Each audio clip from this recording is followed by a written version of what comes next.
What's up, rockers? Hey, I'm Kaz. And I'm Shane. Welcome to another episode of For the Record with Kaz and Shay. Kaz, we're doing another Zoom episode. Who's our guest? This one's exciting. This is the talented, the beautiful, the funny, the inspirational, just The super danceable. everything. Everything. The super ninja when I'm trying to photograph her on stage. She's awesome. She's everywhere. Yes. Okay, who is it? Lynn Lee, a bad cop, bad cop. Yay, thanks for joining us. Thank you, Lynn. You Thank you so know, much for having me, guys. Lynn, are you into numerology at all? I feel like you're doing a lot of stuff, but your other bandmates, Stacy and Myra, we're on our third episode.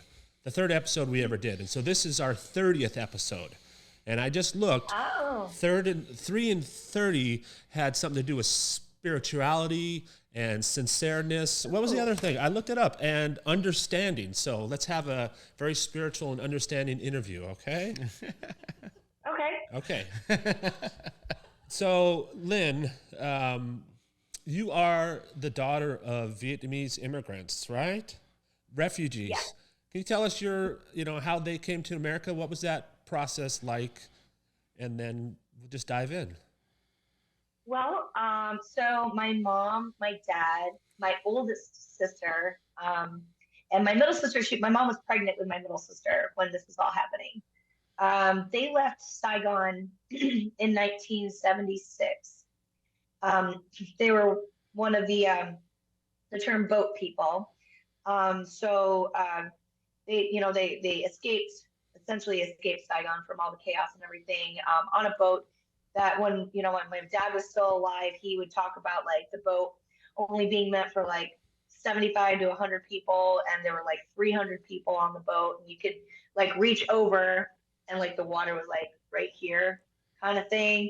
So and their journey was pretty outstanding, which is something I can't necessarily I can't relate to, of course, but it's something that I had grown up appreciating, of course. So because of the sacrifices that they've made in order for our family to have a better life, a second chance at a life, and more opportunities. That was their journey, as difficult as it was of course worth it in the end. I just know that their journey was just very it definitely had its challenges, like when it came to like being in refugee camps, being fed the food that my mom was not used to eating. I think I remember my mom saying that that the food that they had, my mom couldn't eat it because she just didn't like it. And so like if you just simply can't eat something, then I don't know what you could do could you force somebody to eat something? I don't know. But because she was pregnant, they were pretty concerned about that, of course, making sure that her health was intact. And they ended up in the wonderful land of Rochester, New York, of all places.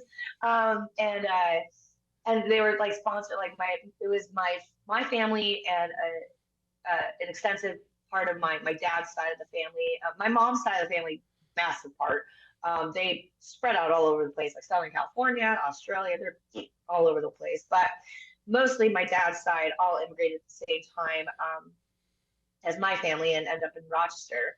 And yeah, like they worked their asses off working for Kodak for 2 decades until that massive layoff that happened. What was it? The mid 90s, I think it was. Yeah. But they just they taught us, and I think it's not just my parents, my sisters too, especially my oldest sister. I learned how to just get the fucking job done. Sorry, I keep cutting. No, please. We encourage that. It's encouraged, yes. Okay, I always worry about that with podcasts and everything. I'm like, I'm just fucking around. But anyways, I was just always brought up in an environment of which, like, if there's a job that needs to get done, you fucking do it. And you make sure that everybody's taken care of while doing it. And that's just always been like kind of like my work ethic. if there's a task to be like, if there's something that you can help with, just to step in and help. And so that pretty much, I mean, I guess that was their journey really. It was just like coming from Saigon to the US, having to acclimate themselves to, you know, the culture around here, learning an entirely new language, and just starting from the bottom up, Yeah. and doing whatever it took to ensure that your kids were given the opportunities that they weren't given, and given the most options. And for me, it was a pretty interesting journey, just because I chose a career path that was not, you know, I didn't, I didn't become a doctor. I didn't become a lawyer, which is fine. All props to anybody that wants to pursue that. That if you want to do that, awesome. But that wasn't something I wanted to do. So I decided to go down my own path, and thankfully, I have a very loving and supportive family that had supported me almost all the way. My sisters supported me all the way. My mom supported me a good percentage of the way.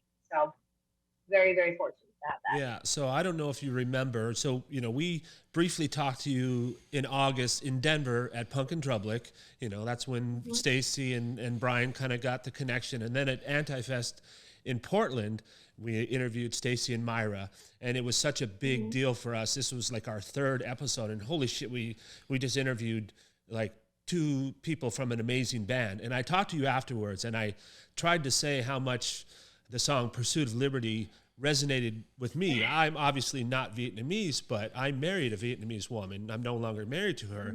And that song is like exactly their story as well. And it meant so much to me. And it was like the only time I've ever been like emotional. I was sort of trying to tell you this. I don't think I even got it out, but it meant a lot to me. Just hearing that, it meant so much. That song means a lot to me. It's just like their journey. I mean, I can't imagine for any American, okay, you've got to leave America and you've got to go to this country and you have to start over and learn a new language and learn a new culture. I mean, Americans seem so damn lazy. I don't think that they would have the work ethic. I mean, some obviously would, but that's... Yeah, I mean, everybody's different, of course. Everybody's perspective is different, but I think all in all, I think the goal behind it is to just have the compassion towards anybody that would be going through this. All because you don't go through it yourself doesn't mean that somebody else isn't. And just knowing that these events occur,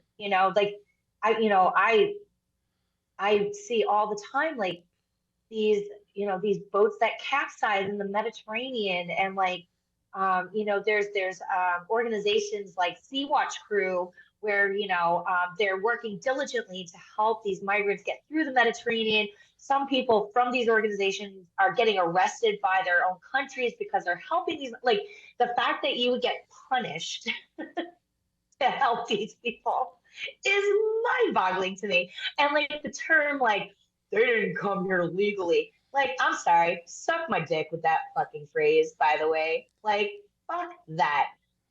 I think the whole concept of having borders is bullshit. I think that if you want to trek your way into a place where you want to thrive in your life and you want to be given that opportunity, you should very well have that right and not privilege to have that. It's just I think that when sorry, I'm at a loss of words right now. It's just, I think just, writing about, I think just bringing attention to at least some sort of perspective from that, and if it can resonate with anybody, even if you don't have if you don't have the personal, like, 'cause I didn't have the personal experience with this, I wasn't the one that came across with my family. I mean, yes, I have like a secondhand one, but at the same time, it's like I still didn't have that like first person perspective. I didn't know what it was like, but I also can't imagine what it would be like. I can't imagine having to be in a position in which you're in a place in which like you have to up and leave where you're from because otherwise you will die. Otherwise you have, these people, like I think about like, those in like South America and whatnot, in Mexico and stuff like that, that are leaving like these gang ridden areas that like your family's at risk. Like if you stay, you're gonna be fucking murdered. Like, why do we not have compassion for these people? Why is it so hard? Why is it so hard? Why do we make it so fucking hard for people to come in? Because quite honestly, those same people are bringing these skill sets and are doing the jobs that people out here don't even want to fucking do, by the way, and like are completely underappreciated and underpaid, which is a whole nother topic. But you know what I mean? Like, it's just, I just think that there's just such a lack of, why can't we all just have an equal share of the pot? You know? Yeah, Agree. Like, whether person A thinks that person B deserves it, quite honestly, I think we all deserve like a basic human living situation. Everybody fucking deserves a fucking house, at least 2 bedrooms, 2 bedrooms, 1 bathroom. If you have a family, at least 3 bedrooms, 2 bathrooms. Everybody deserves this opportunity, and an opportunity to be able to be like, I have the choice of going to college and not having it put me in debt for the rest of my life, or going to a training, like a training school to learn all these different skill sets, or going to like, you know what I mean? Like, just having options to be able to fucking thrive. Why is that so hard to do? Right. Why should it be so hard to do? And why is there such a lack of compassion towards that, like towards people in general? So it's just kind of mind boggling to me. And like when I hear, if I'm at like, wherever, like somewhere in public, and I just hear from the corner, like, just off in the distance, like, well, a bunch of these illegals. I'm like, I will step the fuck in and be like, yo, who the fuck are you to say that? Like, first off, B, do you know what this person went through? And even if it wasn't anything like as, as insane as person B or whatever. Who are you to judge to determine who deserves their chance at things? Same thing goes with those that have been incarcerated too. Like, anybody that's going to judge somebody that's been incarcerated, especially for fucking bullshit fucking crimes, by the way. Sorry, I can go on and on about this. No, good. we love that's what we have. You're passionate. We had talked about earlier too on this is that when people are going to watch us, we're going to talk about some of the important things that you have started with different topics like basis against race. And oh, thank you. Yeah. And it all ties into the music, and you have the voice to reach out to so many people with what you do. Let's reel it all the way back, though. You were a little girl that used to dance in front of the mirror, always liked to entertain. So, what started it with music for you? Was it around your household and stuff? Kind of. I was like, I've always been a performer. I was a gymnast, but like, and even like my sister's gonna attest to this. And actually, I think they have photographic evidence of this. You can email this to us and we'll post it. I don't know. They're like, Kelsey is wonderful with putting images on these podcasts for us. But I just remembered, like, especially like when I was like a kid, and I used to dress up in like my sister, like dance costumes. Like, my sisters and I did dance, and I did gymnastics and blah blah blah. But like I remembered, we lived like before we moved into the house that my family last lived in Rochester. But it was, the one house that I pretty much grew up in. I used to dress up in like costumes and like put on a record and just perform in front of an invisible audience, like put on makeup, everything. and even like, Rochester has like a pretty decent sized Vietnamese community, and like we used to get together for Vietnamese New Year, and they would have the kids perform like dance, dance recitals and stuff like that. I've done, when I did dance, I did dance recitals and whatnot too. So I just love to, I don't know, I just love to perform. I just love it. Like it's a relief, and especially if I can make people laugh. Right. You're awesome. I mean, it's just you always have a smile. So like, was the bass instrument the first one you picked out, kind of to play? It was actually guitar. Okay. It was actually guitar first, but then I realized how god awful I was at it. And then it was funny. I was like listening to, and I wasn't really put into like the punk scene until, or at least not introduced to it until like my 20s when I lived in, because I moved from Rochester to Philly after high school, and so I wasn't really. I mean, I listened to this shit on the radio, but I remember listening to like Dookie and Blink 182's Enema of the State, and like listening to the songs, and like trying to play guitar, and I'm like, God, I'm fucking awful. But I could hear the bass lines, and I was able to play the bass lines on the guitar. And so my parents like had traded in the guitar for a little starter bass with a little shoebox amp and stuff. And that was pretty much the start of all of that. And I've just loved doing it ever since. So. And that's awesome. And I want to actually just congratulate you too, because just as of recently, you have your own signature model from Reverend. You and Stacy, you both. I mean, how cool is that? You and your bandmate have your own signature model bass. Yours is purple because you're a Prince fan. And how cool is that, though, to be respected like that, to have your own signature bass? I'm very grateful for the opportunity, and like beyond, I still can't believe it's a thing.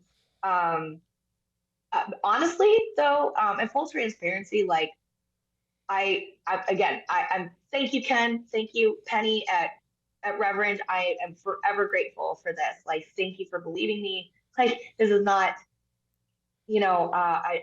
I still don't have enough words to describe how incredibly enthusiastic I am about the whole thing. Honestly, I think that there are other bass players that are more deserving of it. That I wish would get the recognition. So that oftentimes plays a little conflict in my own head. So that, and again, this is just like full transparency. But yeah, I am genuinely very, very excited about it, and I still cannot believe that it's a thing. I know it's I can't believe it. Seeing your name next to Mike Watt, same company. It's like, wow, right? Pinch me, right? And I have a Mike Watt bass. Yeah, I know. I have that same bass. Yeah. That's pretty darn cool. Yeah, so you're an East Coast gal, and then you move out to California. Did you have a plan coming out here? You just like, I'm going to take a chance. Like, what brought you out to California? Little from column A, a little from column B. But I used to play in this band. I played upright bass too. So I played in this band called the Reach Around Rodeo Clowns. Fantastic name. And we had a bunch of shows on the West Coast. I think it was like a couple months worth of like residencies or something like that. I don't remember. It was over 10 years ago, but it brought up the opportunity of like, okay, and I've always wanted to move to Southern California. Always wanted to move here. And because it was just like the scene to go to pursue your musical career. Plus the weather doesn't suck out here either. But I was like, okay, so how do I do this? And I had a friend at the time that was like, she lived in Costa Mesa and was moving to Philly. And she's like, hey, why don't we switch places? And so we did. And I bought a one-way ticket, and I was like, here we go. I'm going to make this work. And still to this day. We'll figure it out. And then how long after you landed in California did you hook up with the Bad Cop, Bad Cop crew? It had been about a year and a half ish, maybe 2 years almost. Um, but yeah, I moved out here, moved out to California, January of 2010, and I had joined Bad Cop. I believe it was June. Correct me if I'm wrong on that. But in 2012. Okay. So yeah, and it was funny. Like I had actually the original bass player. Her name is Jen Carlson. By the way, she's got some fantastic new music out. Called and its name is Build a Rocket. So please check it out. She is like one of the most talented people I've ever met. Like she plays fucking everything. Um, and she was the original bass player for Bad Cop. And so I had met her drunkenly at a bar, naturally. And I remembered like complaining, like, why can't I find other chicks to fucking hang out with and play music with? Like, toughest thing to find is a female drummer. And she's like, I play drums. I'm like, do you want to be friends? And yeah, that's kind of how that whole relationship worked. She introduced me to Stacy and Myra and Jenny, and then she had decided that she couldn't do it anymore, and so she had referred me, and I went into practice, and that's when we had discovered three-part harmonies. So Such a great group of ladies. I mean, John and I were giddy that whole night because you guys were so accommodating, so nice to us being total strangers to you guys that night. I mean, it was just the cohesiveness of all you ladies. It's just cool to watch. You know, your little pre-show you. rituals and everything. It's just such a great, and your music just absolutely kicks ass. I mean, and the cool thing is, you in particular, like I said, when people are done watching this, they're going to realize and be aware of all the different things that you do, not just with your bass guitar, but you as a person on different organizations that you're part of, and having that voice and using it in the way to help others. So, do you want to talk about Bassists Against Racists and tell us what that's about? Yeah, so Basis Against Racist is a campaign that I had started with a few friends. So it's me, Gabby Chaos, the bass player and merch queen, and she's the bass player for the Venomous Pinks, and also Ines Bartle, who is Bad Cop's tour manager. It, sorry, don't mind that random fart noise in the background. The horns of the ships go off Yeah. Well, every few hours. you So can't hear all the um, random fart noises that he's making, so it's all good. No. it's okay. Flatulence is life. Yeah. Anyways, but how do you think I jump so high sometimes? But anyways, but so I start Enos Bartle, who's Bad Cop's tour manager in Europe, but also runs T-Mom merch. And so she does all the international sales. Gabby does all the U.S. sales. And then Paul Smith, who is Zombie Teeth, he has been so kind to volunteer his time to draw up the artwork. So essentially, this all started back in October 2020. Still during the pandemic, at the height of all the BLM marches and all the craziness that was happening. I mean, this shit's been happening for years, but this is kind of like when the pressure cooker is starting to go. And I, at the time, like during the pandemic, I'm like, I want to be involved, but we're still in a pandemic, and I don't have enough money. What do I do? So I was like, Basis Against Racism, it just worked, and I'm like, okay. So, and I reached out to the team, and I was like, hey, how do you guys feel about like starting like a campaign called Bass Against Racist, where we feature different bass players each month, do a pre-order of shirts for that specific month alone.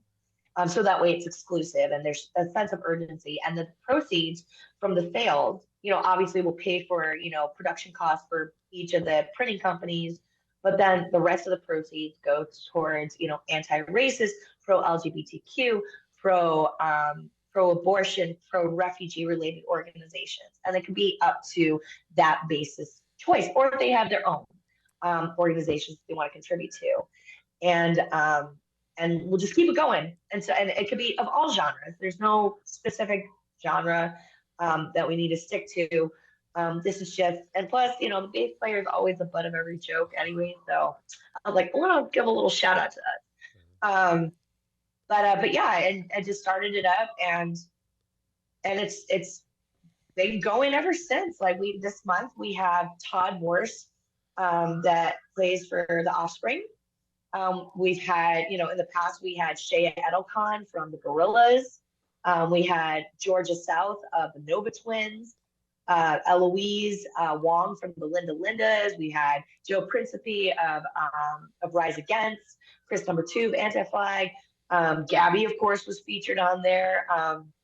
You know, all kinds of people. Like, and it's just been great. Like, we're just gonna keep it going, and I don't plan on stopping until I literally run out of bass players. So anybody out there, please hit us up. There's no rush either in being featured. I'll just add you to the roster, and when you get, and that's why we're just gonna keep going until I have you know, a couple we run I out of can bass give you. players. Yeah. Yeah. Yeah, and Awesome. I think it's really cool seeing those shirts at shows that we go to. I mean, it's like, oh, look at that shirt. It's awesome. Michelle from Go Betty Go have one? I think she did, yeah. Yeah, from Go Betty Go. Oh yeah, Yeah. Michelle. Yeah. Yep, from Go Band to Go, she was featured. Yeah, like, and I try to, like, you know, I try to make sure that we have like a kind of like a precedence with you know, people of color and people and women and LGBTQ you know, bass players, you know, because we want to put them on the forefront. Obviously, it doesn't always work out that, you know, for the feature. It just really depends on like who is responsive and stuff too. It is completely inclusive, so we're not trying to like oh sorry no.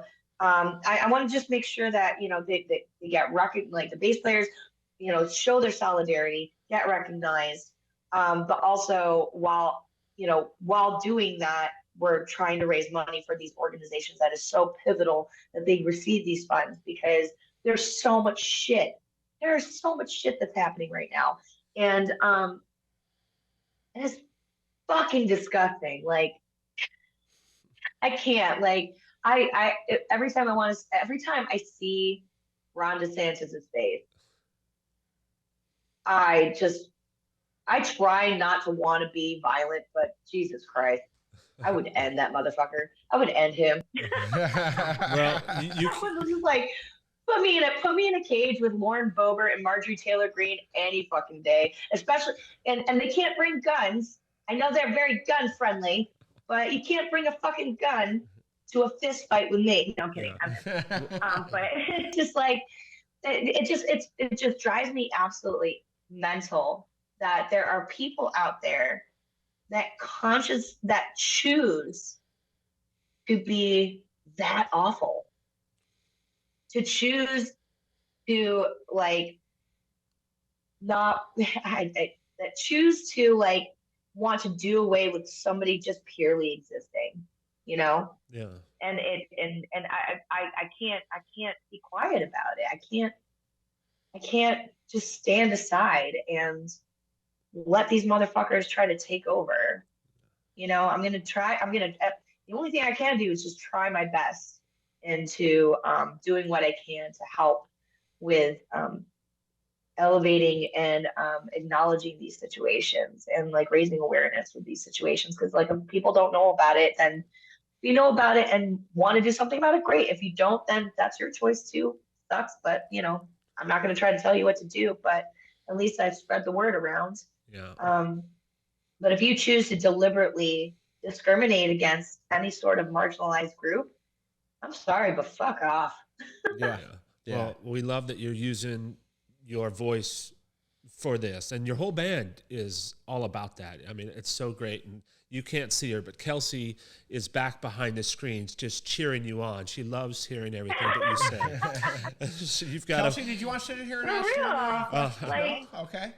Yeah. it's like fucking mind-boggling to me that Yeah. it's fucking like like abort the Supreme Court already. That fucking shit is bullshit. Like, how dare you try to take the fucking inalienable rights away from people with uteruses They have the choice to do what they want to fucking do with their body. First of all, it's nobody's fucking business. Nobody's fucking business. Nobody asks, oh, why did you get an appendectomy or whatever? Nobody's fucking business. So why the fuck should you know about what I want to fucking do, whether or not I get impregnated or not? Like, fuck off with that. You know, like it's insane. Like these so-called like religious right fuckers. Like, oh god, I can go on. I can fucking go on. But truly, it's just about a lack of compassion and pushing an agenda, and they can fuck straight off with all that fucking bullshit. So, yeah, cheers to you. Well, so your last album, The Ride, which is back there, signed by you guys, came out in 2020. We love the Warriors album. Do we have another album in the works? So you guys... We got some new things coming up, but I cannot say anything right now about it. Sorry, that was my attempt at Bobby Hill. Guys, I told you that we have some new songs coming out pretty soon, and we're very excited about it. But I cannot say a word about it until we actually do the release. So hold on tight. All right. Keep your ears open and listen up. Yeah, well, I wish you had your mustache on, you know, because usually... Oh, my Lynn Tasso? Oh, yeah. Oh, no, my foghorn Yes, leg Lynn. Did you call that the Lynn Lasso? Yeah. Yeah, I was like, Lynn Tasso. I'm sorry. I will say this. I'm fucking obsessed with Ted Lasso. Oh, like, thank you.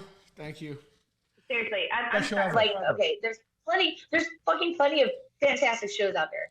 Ted Lasso is one of the very few shows, and not only is it fucking brilliant, but is so impactful. That show literally changed my life, literally changed my perspective on how I treat people and how I should treat people, how I should treat myself.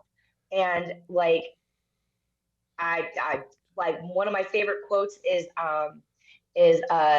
living, excuse me if it's not exactly verbatim, but it's living in the moment is such a gift. That's why they call it the present. Yeah. Yes. I mean, it's so funny. I'm like I feel like the advocate speaker for that show. I'll always walk up to people, hey, you guys watch Ted Lasso yet? And usually it'll be people that like kind of need that like attitude change. Like, you should really watch it. I try getting my sister to watch it. I go, you should watch it, Chris. I don't want to watch that show. It's like, but you know what? It's so cool though. My mom and she comes over for coffee. We watch 3 episodes. I haven't told her I watch the whole thing, but she gets excited and she just loves it. Yeah. She's a Roy Kent fan. I watched that shit on repeat. So yeah, for sure. I mean, I watched that last episode. You know, I'm kind of getting a little teary on it, and I rewind it, watch that last episode again. So it's inspirational, and then, but that's how your guys' approach is. You know, the whole album, The Ride, was based on, you know, we have the issues, but you guys take the positivity approach. You know, and that's what's really neat about you guys is addressing those issues from that point of view. It's just really cool to see, but yeah, it's totally a Ted Lasso thing. That is quite the compliment. Thank you. Yeah. If you haven't watched that show, I highly recommend it. Everybody needs to watch it. We need more Ted Lassos in this world. Yeah. For real. Yeah. For real. It's so good. Do you want to hit Lynn with the 5 questions? Oh. Yeah, I sent you the 5 questions. I hope you studied and are ready for the answers. Okay. No, I'm kidding. We ask these ones to every musician we interview. We get fun answers. We do, and we're going to have to do one episode that's just all the musicians answering these questions. The best of our 5 questions. Yes. And I bet you'll be on one because you're that Spitfire. Okay, here we go. First question for you, Lynn. What's the best concert you ever been to? It's a tie, but I would say my favorite concert I'd ever gone to would have to be seeing Chuck Reagan at the Slide Bar.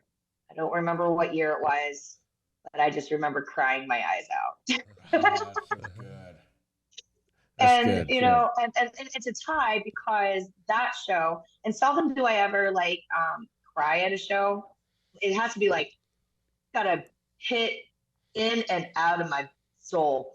But it was that, and also Sorry, it's a two show thing. Seeing Tom Waits perform in Columbus, Ohio on the Glitter and Doom tour. Wow.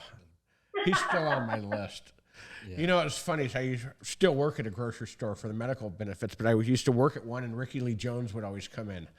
And every time she'd come in, I was like, "Excuse me, Mrs. Jones. One of the other workers wants an autograph," and she'd always sign autographs for me. It was so cool. Okay, fill in the blank. People would be surprised that I listen to. Ooh. People will be surprised that I listen to Lady Gaga. Oh yeah. I love me some Lady Gaga. I mean, maybe it's not a surprise. Who knows? No, but, no. I think didn't I listen to some Gaga. yeah, didn't Stacy what didn't she say Britney Spears? And I can't remember what Myra said, but it was all pop. It was all way different than the music you play. It's great. I mean, a great pop song. Like between Lady Gaga and Sia. Yeah. Those vocals. Ooh. Lord. Okay, your house is on fire. You have time to go in and grab one album to save. What is it? Oh, Rain Dogs, Tom Waits. Hands down. Quick response. Yeah. Hands down. I saw that one. I was like, I know that answer. Makes me want to listen to Tom Waits. Pay more attention to Tom Waits. That voice, that gravelly voice, I have a Oh couple. yeah. Oh yeah. Waits I albums. forget who described it, but it was like if Tom Waits' voice is like a whiskey-soaked rag that's been hanging in a smoke room, like a smoke room, and just been beaten. You know, I'm like, I love it. That is awesome.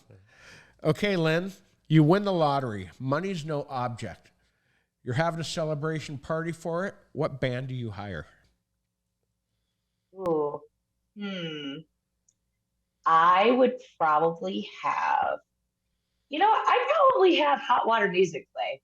Oh, sweet. Chuck Reagan all the way. Yeah. I would. Oh yeah. I would totally have Hot Water Music play. You hear that, Chuck? I would have you guys play. Chuck, Jason, Mr. Cresswell, George, Chris, I'd pay for that. And then you also have to have a fishing trip with Chuck afterward, right? Yeah. Chicken Chuck. Yep. Okay. You meet Lemmy at the pearly gates. What does he say to you? I heard you started an all Asian Murderhead cover band. Why haven't you guys played live yet? Is that a real band that you started? And so you said an all Asian. I mean, we did this during the pandemic, and we're gonna hopefully get this shit started. But I mean, it's just been for fun. But we only did one video during the pandemic. But yeah, we started an all Asian Motorhead cover band called Asian Space. Oh, that's awesome. Yeah. So it's me, Ken, who plays guitar for the Last Gang, and the world-renowned tattoo artist Tokyo Hero, and this wonderful drummer. Her name is Jania, who played in this. By the way, check out this. They don't play anymore, and I hope that's not forever. I really hope they play live again soon, because they're one of my favorite bands from Long Beach. But this band called Bella Novella. It's disco metal. It's so rad. And she plays drums for it. And she's half Taiwanese. And I was like, let's get this shit together. And so we did a cover of I almost said Asian Space. Ace of Spades. During the pandemic. But yeah, I mean, even Motorhead even fucking shared it. I was like, yeah. Oh, that's awesome. So yeah, that's what I was thinking. He was like, boy, I heard you starting an all Asian cover band. Why haven't you played live yet? That's an awful British accent, by the way. It sounded great to my ears. Yeah, you do great. And you always do it with a smile. You're always smiling. That's what, like I said. Smiling, energy, just a bundle of energy, Yeah. bouncing. It just amazing. You can really just see the passion for music and the passion for everything that you speak about. It's just written all over your face. And that is my favorite thing to see in other people, is just their passion. And you've got it, and you have it in spades. And it's so awesome. And love everything you do. Guys. Your Instagram account is one of my favorite accounts to follow. Not only are you doing funny, great videos, but then you've got your link tree on there, and there's just so many different places where people can donate their money to so many different causes. It's awesome. You're using your voice in a way that most people, it's kind of fearful to put yourself out there to take up a cause. And this is, I'm so happy that you're doing this. I mean, everything you do. Thank you. Yeah. Yeah. I mean, I think of it this way, like, why else would you have a platform? If you could be a voice for somebody that doesn't have much of one, then why don't you just help be that amplifier? Yeah. Yeah. You are an inspiration to many. And what we are going to do is we're going to put all your organizations on the page here so people can go visit your different links, and we'll have those on this podcast screen for everybody to see, because we think it's really important, Make sure you include Sidewalk Project too, even though, I don't work directly for them, but, we will do work it closely with them, and both my bandmates, run that ship there. So along with Soma Snake Oil and amongst other fantastic women and just people that work with that organization. So I want to make sure that gets recognized as well. But yeah, I just, I appreciate all the love and the support.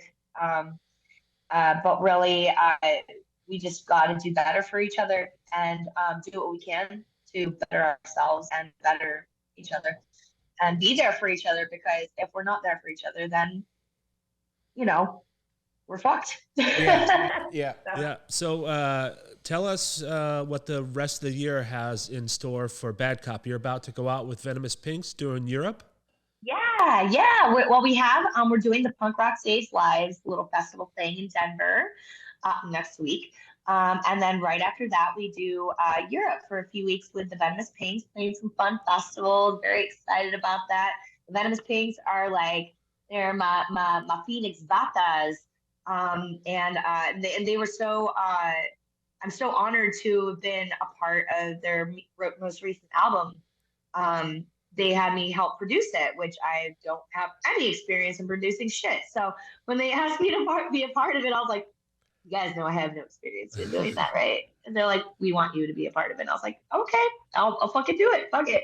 Well, you seem like the type of person that, Lynn, no matter what someone puts on your plate, you're going to tackle it. You're going to handle it. And you're going to do it great. Yeah. I'll be transparent. Like, if I don't have experience in doing it, I'll be like, yo, I do not have experience in doing this, but I'll help. I would never bet against you on anything. Yeah. And you, if it's if you don't try, what's the point? Right. I was about to say, and this is probably a terrible idea, but you, I would vote for you running for any sort of office, you politics after your music career is over. Definitely. And like I said, it's so cool that you, the platform that you have on being in front of thousands of people, that your voice reaches out to them, So you guys want to be able to give some hope out there to anybody that feels hopeless. Right. And hopefully, other people that, look like me out there too, maybe that gives them some sort of inspiration to not, to defy convention and just do what the fuck you want. Yeah. So. Well, we're happy that you do the fuck with what you do, and that's what we're happy for. Yeah. So we're big fans, and we can't wait till you come up in this area. We have sort of a dream of our. We want to have a women fest show. Yeah, Olympia used to have a lady fest back in the 90s. I'm like, let's do that again. There's so many great all-female bands. Down. And so, one day, Bad Cop. One day we're going to call you guys. Come to Olympia. Let's get it. Go, Betty, go. Yeah, let's fucking go. Yeah, so many. So is it Olympia, Washington? Yeah, that's where we're at. Oh my God. My sister lives in Port Townsend. Oh, not God, too that's far. a beautiful city. 2 hours away. Beautiful. Yeah. Have you been up there? She has. Oh yeah, I got to stay with her for a week, and she has a farm with 6 alpacas and 6 massive dogs. So awesome. that would be tight if we could do if we do a festival in Olympia, she'd be like, "Fuck yeah, I'll go." Yeah. All right. Well, if you and the husband are ever on vacation, come down and visit us. We roll out the red carpet for all our guests, you know. So Awesome. That's Thank awesome. you. I would love to come visit. All right. yeah. Well, we just want to thank you again for this inspirational, podcast you did with us, taking your time out for this. We know you got to go see Thank you so Ferris much for having Bueller. me. Yeah. But so anyhow, I'll wrap it up. Yeah. So I'm Kaz. And I'm Shay. And thanks for watching another episode of For the Rec with Kaz and Shay. Thank you so much, Lynn. Thank you, Lynn. We love you. Bye. You guys